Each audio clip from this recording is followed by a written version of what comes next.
Welcome to Kenton's videos. Enjoy the video. In this video, I will show how to jettison fuel tanks F-18 in DCS. Begin by confirming safe altitude, clear of other aircraft, and within mission rules. Set the master arm to ARM, verify no fire zones are avoided, check external stores status and lights, confirm canopy locked and landing gear up, brief wingman if applicable, select the correct jettison station or global jettison mode, and execute the jettison switch with a firm, deliberate press. Prepare the cockpit by checking master arm status and stores pages.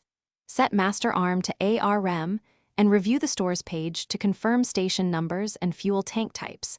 Ensure the flight path is clear of other aircraft and ground personnel.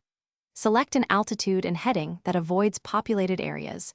Brief any wingman or flight members on your intent, and verify you have enough fuel remaining after release to reach recovery or divert airfield safely. Quick recommendation: grab Little Tree's black ice for a fresh cabin scent after long simulator sessions. And hey, if you're finding this video helpful, please subscribe and like to support more practical DCS tutorials. It's a small thing that brightens the cockpit vibe.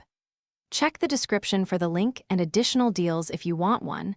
Enjoy the scent while you fly, and now let's get back to the video. Execute the jettison by first selecting the desired station, or choose global jettison if necessary.